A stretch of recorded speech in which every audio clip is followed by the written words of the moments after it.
मेरा नाम रामलाल यादव है। लोग मुझे लाला ड्राइवर कहते हैं। उम्र 55 के आसपास है, लेकिन मैंने आधी जिंदगी ट्रक की सीट पर ही गुजारी है। दिन रात, धूप, बारिश, पहाड़, मैदान सब देखा है।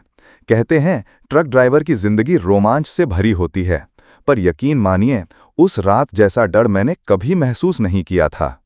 जनवरी की कड़क कड़ाती सर्द रात थी।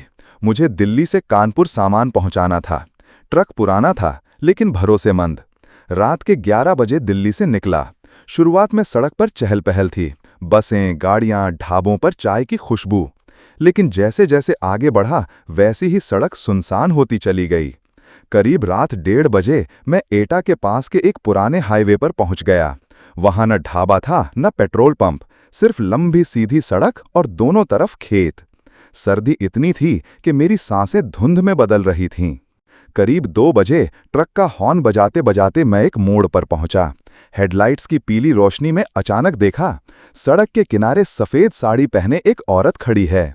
उसके लंबे काले बाल चेहरे पर लटक रहे थे। वो बिल्कुल स्थिर खड़ी थी। मैंने सोचा कोई मुसाफिर होगी, मदद चाहिए होगी। मैंने ट्रक धीमा किया, लेकिन जैसे ही ट्रक पास पहुंचा, वो औरत गायब हो गई। मैं हड़बड़ा गया, दिल जोर से धड़कने लगा। मैंने सोचा शायद धुंध की वजह से आंखों का धोखा हो। मैंने एक्सेलरेटर दबाया और ट्रक तेज कर दिया। सड़क खाली थी, लेकिन कुछ ही देर बाद मेरे साइड मिरर में हलचल दिखी। मैंने नजर डाली और खून जम गया। वो औरत अब मेरे ट्रक की कैबिन के पीछे खड़ी थी। ट्रक तेजी से चल रहा था, फिर भी वो ऐसे चिपकी हुई थी जैसे हवा में तैर रही हो।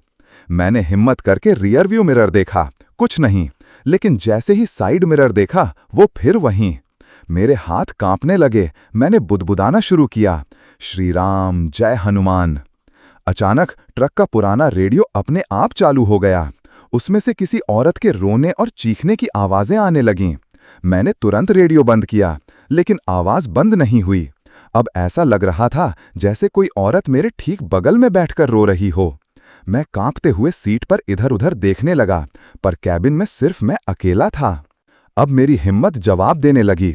मैं ट्रक रोकने ही वाला था कि अचानक हेडलाइट्स बुझ गईं। घुप अंधेरा, और तभी ट्रक के सामने सड़क के बीचों बीच वही औरत खड़ी दिखी। इस बार उसके चेहरे पर से बाल हटे हुए थे। उसकी आंखें गहरी काली थीं, जैसे 2 गहरे कुएं। उसका मुंह कान तक फटा हुआ था। वो मुझे घूर रही थी, बिना पलक झपकाए। मैंने जोर से चीख मारी और बेहोश हो गया। सुबह जब होश आया तो ट्रक सड़क किनारे खड़ा था।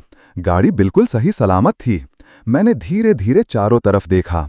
सब कुछ सामान्य लग रहा था, लेकिन जब नजर ड्राइवर सीट पर गई तो मेरा कलेजा मुंह को आ गया। सीट पर गीले पैरों के निशान थे, ऐसे निशान जैसे कोई भीगी औरत मेरे बगल में बैठी हो। उस दिन के बाद मैंने कसम खा ली कि रात के 2 बजे के बाद कभी अकेले लंबा सफर नहीं करूंगा।